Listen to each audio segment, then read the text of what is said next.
Bismillahirrahmanirrahim. Assalamualaikum warahmatullahi wabarakatuh.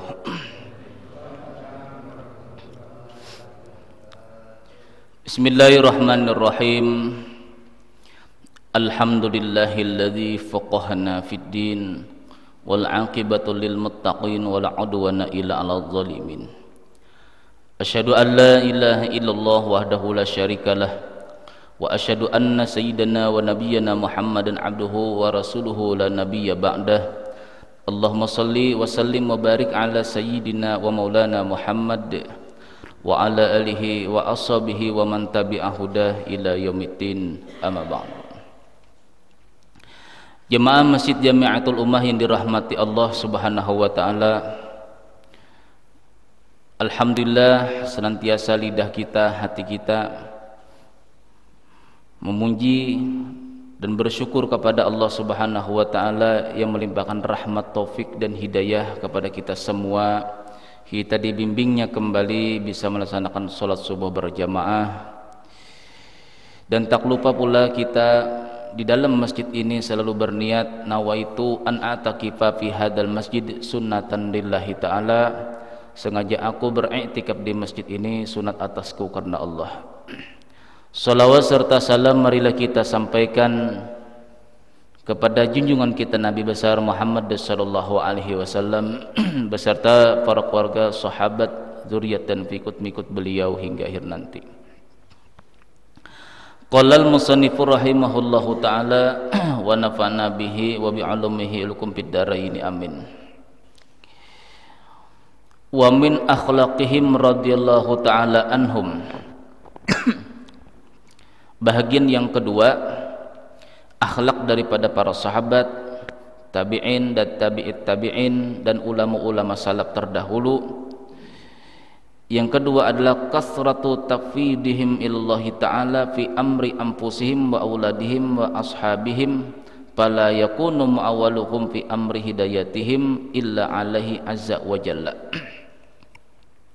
Akhlak mereka yang kedua, setelah yang pertama kita berbicara tawaqqufuhum an kulli fi'lin aw qaulin. Kemarin kita membicarakan akhlak mereka, yaitu sesuainya setiap perkataan dan tingkah laku mereka kepada sunnah, kepada kitab dan sunnah, awil urfi atau kebaikan. Karena di dalam Al-Quran Allah Subhanahu wa ta'ala berfirman, khudil afwa wa'mur bil urfi, ambillah kemaafan yang ada dalam diri kamu, wa'mur bil urfi, dan suruhlah bil urfi dengan kebaikan. Nah yang kedua, kasratuhum tafiduhum ilallahi ta'ala fi amri anfusihim. Kebanyakan mereka itu menyerahkan perkara-perkara mereka, perkara anak-anak mereka, sahabat-sahabat mereka, ilallahi ta'ala, kepada Allah Subhanahu wa ta'ala. Arti tafwid inilah tawakal yang nomor 3, paling atas. Jadi ada istilah dalam ilmu tasawuf itu tawakal itu terbagi menjadi 3. Sebagaimana di dalam Al-Quran itu ada kalimat tawakal, wa taslim, tafwid. Kalau tawakal banyak di dalam kalimat Al-Quran, wa tawakkal 'alallah falyatawakkalul mu'minun fatawakkalu in kuntum mu'minin. Jadi yang pertama tingkatan orang awam seperti kita itu namanya tawakal. Agak ke atas sedikit lagi ada namanya taslim. Ada lagi di dalam Al-Quran itu yang namanya tafwid. Sebagaimana di dalam surah Ghafir Allah Subhanahu wa ta'ala berfirman menceritakan kepada Nabi Musa alaihissalam, fasatadhkuruna ma aqulu lakum. Jadi Allah Ta'ala adalah mengajari tawakal yang paling tinggi kepada Nabi Musa alaihissalam di dalam surah Al-Ghafir. Fasatadhkuruna ma aqulu lakum. Maka kamu, wahai umat Nabi Musa, kamu akan ingat nih perkataan yang aku katakan. Apa kata Allah Ta'ala? Wa ufawwidu amri ilallah.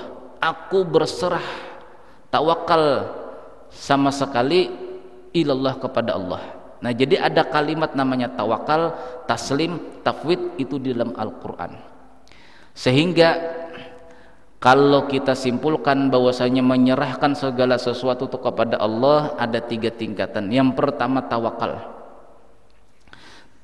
Tawakal atau berserah diri kepada Allah itu tingkatan orang-orang beriman. Ada yang namanya taslim. Taslim itu tunduk. Pokoknya terserah Allah Ta'ala, hasilnya tuh kuserahkan sama Allah. Tidak ada pikiran ini, ya Allah saya begini-begini, saya serahkan kepada Engkau, hasilnya saya mengharapkan ini. Itu tidak ada. Itu tawakalnya orang awam. Ada tingkatan yang kedua namanya taslim. Taslim itu sekadar menerima daripada hasil, daripada apa yang kita serahkan, tanpa meminta atau mengharap hasil. Ada lagi yang namanya tafwid, tawakal yang sebetul-betul tawakal, berserah diri kepada Allah tanpa merasa diri yang bertawakal, tanpa diri ini pun mengharap daripada hasil tawakal tadi. Nah, itu golong-golongannya. Yang pertama tawakal orang awam, ya seperti kita. Bismillahi tawakkaltu 'alallah. Misalnya nih bacaannya Bismillahi dengan nama Allah. Tawakkaltu 'alallah. Aku bertawakal kepada Allah. Di sana ada kalimat aku. Itulah aku. Aku bertawakal. Setiap seseorang adalah yang mengatakan aku bisa beribadah, aku yang bertawakal.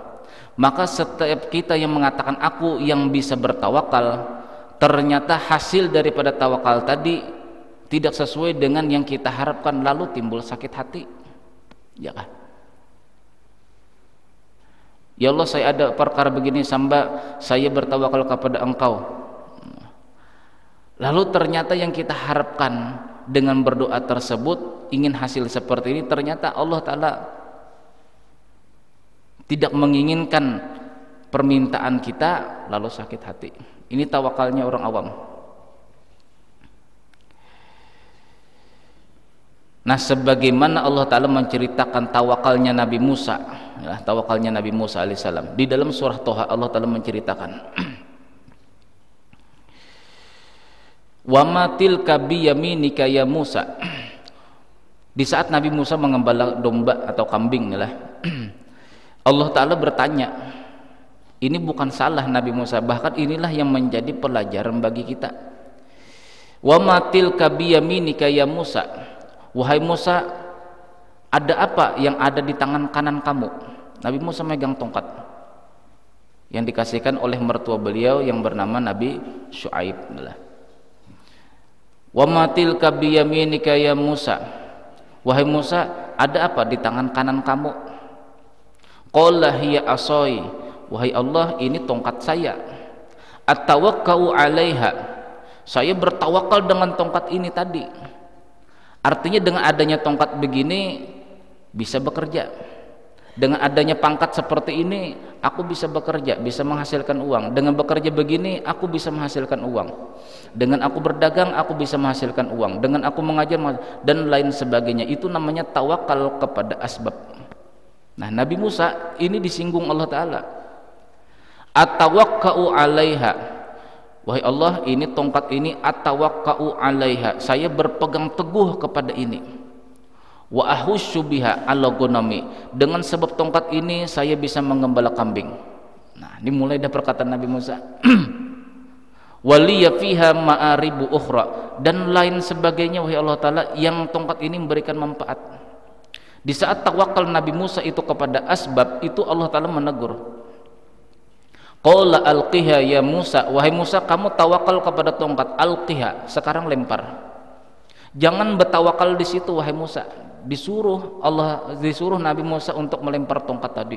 Alqiha ya Musa, lempar tongkat tadi. Fa idza hiya hayyatun tas'a, pada ketika itu tongkat berubah menjadi ular. Tas'a yang lari mengejar Nabi Musa. Nabi Musa lari dikejar tongkat tadi yang berubah menjadi ular. Menurut riwayat itu tongkat Nabi Musa tadi yang berubah menjadi ular itu seperti domba lebarnya tuh seperti domba, jadi besar dan lebarnya seperti domba. Dikejarnya Nabi Musa. Qala alqiha ya Musa, lempar. Fa idza hiya hayatun tas'a. Qala khudha wa la takhaf. Nah, jadi kata Allah Ta'ala, khudha wa la takhaf, tangkap jangan takut. Katanya itu memberikan manfaat, bisa menggembala kambing, banyak lagi manfaat dengan tongkat tadi. Kalau itu sandaran kamu, kata Allah, berarti dia tidak bisa mengasihkan mudarat. Ambil. Wala takhaf, dan jangan takut. Sanu'iduha siratahal ula. Kami, kata Allah, akan mengembalikan seperti keadaan semula. Artinya menjadi tongkat. Itu pelajaran tawakal yang pertama yang diajarkan Allah Ta'ala kepada Nabi Musa. Itu namanya tawakal. Nah, sama halnya kita nih lah. Kalau kita ingin mengikuti ulama-ulama salaf dahulu, bagaimana tawakal mereka. Nah, jadi kita mulai paling bawah dahulu tawakal kita yang seperti kita biasa. Wahai Allah, hamba bertawakal begini-begini, mengharapkan begini, saya serahkan kepada Engkau. Itu tawakalnya kita nih lah, masih mengakui diri yang bertawakal. Sehingga apabila kita bertawakal yang seperti ini, lalu kita mengharapkan daripada tawakal kita tadi, ternyata di dalam takdir tidak sama dengan yang kita harapkan, lalu kita sakit hati. Ini tawakalnya orang awam. Jadi kata guru saya, ini kata guru saya dahulu. Kata beliau, diubah kalimat aku bertawakal atau aku bersyariat, aku berikhtiar. Itu diubah. Jadi kalimat akunya dibuang. Jadi kalau kita ingin berikhtiar nih lah, jangan aku berikhtiar, aku bersyariat. Kata-kata yang demikian itu akan membikin suatu tanaman di dalam tubuh kita, di dalam dada kita. Aku bersyariat. Lalu setiap kalimat aku yang ditanamkan di dalam dada itu seakan-akan diri kita yang ingin mengharapkan hasil. Coba kalau kita misalnya begini, kita ubah nih kalimatnya nih lah. Bersyariat Allah Ta'ala. Artinya ini kita pakai syariat Allah, ikhtiar Allah. Kalau kita kan biasakanlah aku berikhtiar, ini ubah kalimatnya, akunya dibuang. Ikhtiar Allah Ta'ala. Tetap kita juga yang mengerjakannya, tetapinya kalimat yang akunya dibuang. Ikhtiar Allah Ta'ala. Jadi ikhtiar yang kita kerjakan ini ikhtiar Allah, pilihan Allah. Lalu apabila tidak sesuai dengan yang kita ikhtiari tadi hasilnya, maka kita tidak akan sakit hati. Tapi kalau sudah ada kalimatnya yang pertama, aku berikhtiar, aku bersyariat, inilah aku bersyariat ya, baca doa, aku bersyariat begini-begini supaya selamat, aku berikhtiar begini supaya selamat.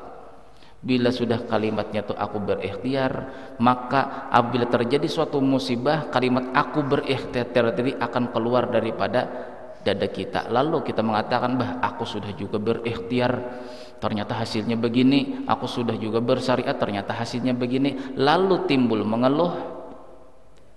Kalau sesuatu sudah diserahkan kepada Allah, ini kenapa kita mengeluh? Kan anehnya nih kita nih lah, kita nih aneh. Katanya menyerahkan, ternyata setelah diserahkan lagi kepada kita, hasilnya ternyata kita mengeluh. Yang namanya kita tuh menyerahkan lah. Yang namanya kita menyerahkan itu artinya kita minta keputusan Allah. Apapun yang terjadi itu hak prerogatif Allah, kan begitu. Tetapinya di saat Allah Ta'ala membalas ikhtiar kita, hasilnya begini-begini, kenapa kita sakit hati?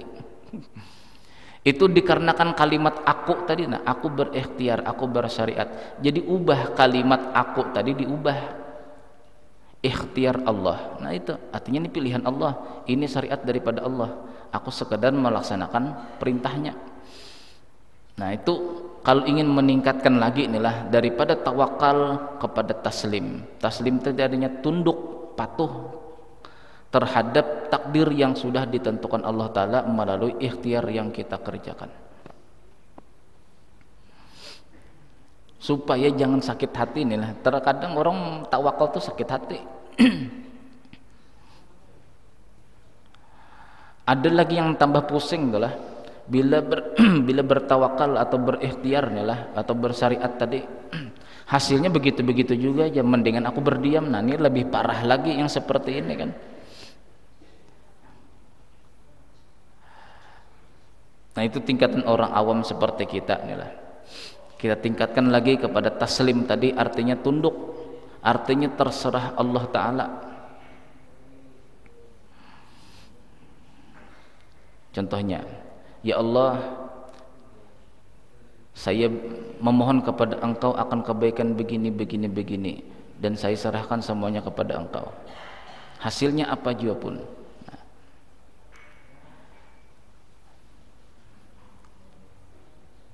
Nah, kita kembali kepada akhlak-akhlak para sahabat dahulu. Tafwiduhum kasratu tafwidihim ilallahi ta'ala fi amri anfusihim. Mereka menyerahkan sepenuhnya kepada Allah Ta'ala pada perkara diri mereka, perkara anak-anak mereka dan sahabat-sahabat mereka. Fala yakunu mu'awwaluhum fi amri hidayatihim illa alaihi azza wa jalla. Tiadalah kepercayaan mereka terhadap perkara hidayah terhadap mereka terkecuali kepada Allah Ta'ala.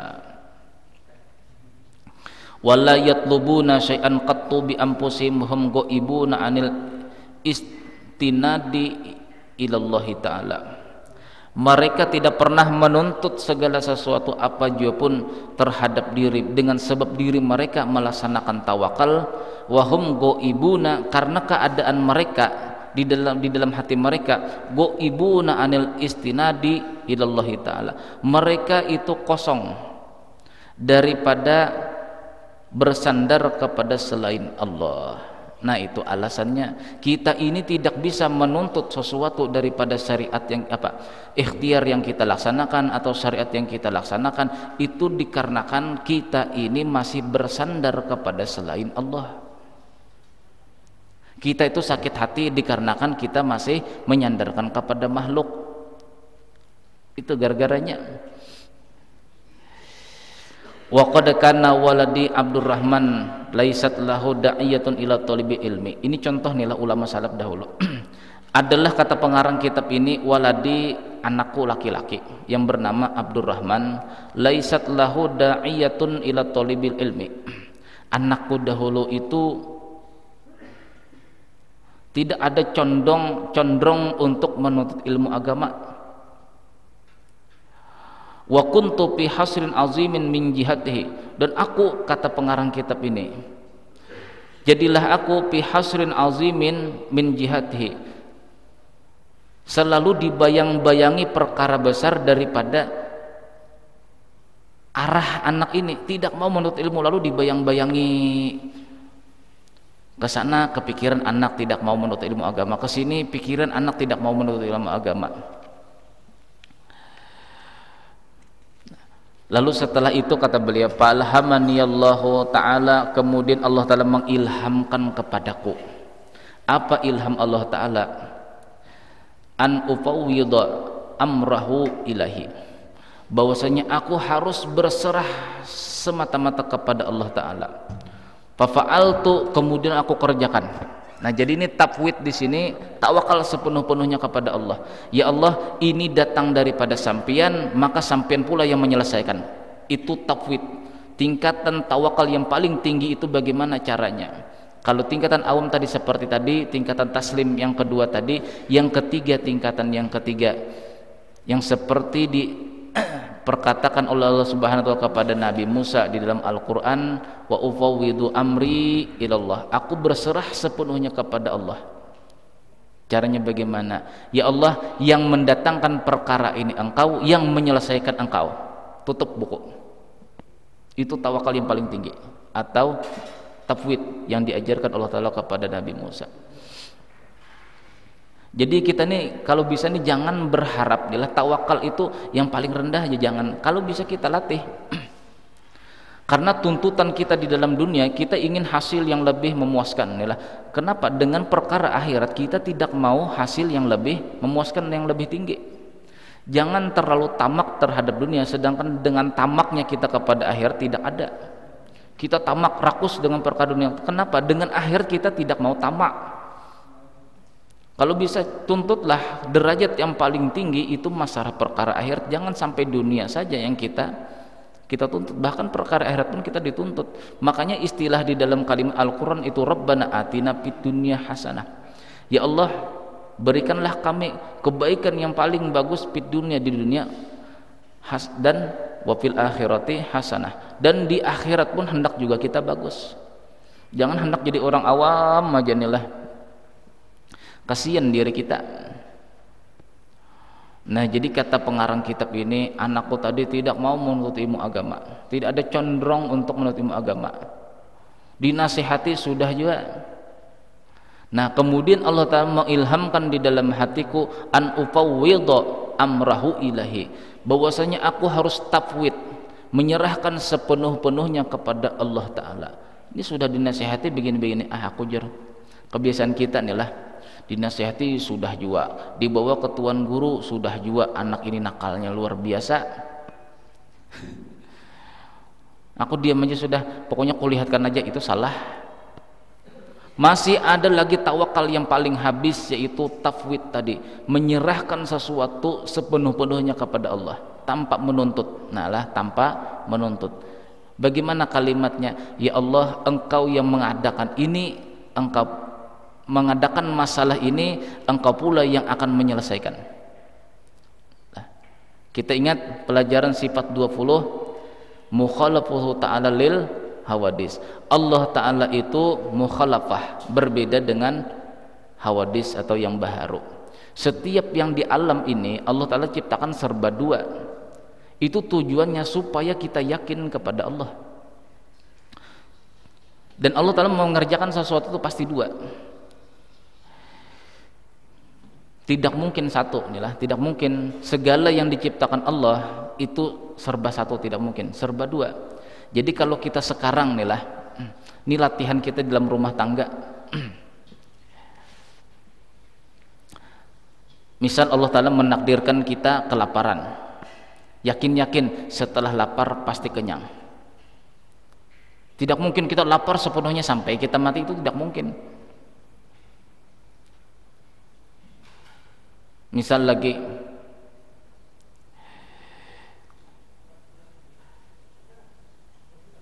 kalau misalnya baju kita atau pakaian kita sobek nih lah, berarti itu takdir pertama lah, pandangan hati kita. Allah Ta'ala menghilangkan atau merusakkan baju ini, itu hakikat kita dalam hati. Berarti ada takdir yang kedua, Allah Ta'ala akan memberi kita pakaian. Kalau kita yakin di sana nih lah, insya Allah tanpa sulit kita akan mendapatkan pakaian yang baru. Karena Allah Ta'ala menciptakan segala sesuatu itu pasti dua. Tidak mungkin kita itu sobek terus baju kita sampai kita mati, tidak mungkin. Buktinya setiap orang yang marah itu pasti ada belas kasihannya. Orang yang belas kasihan pasti pernah marah.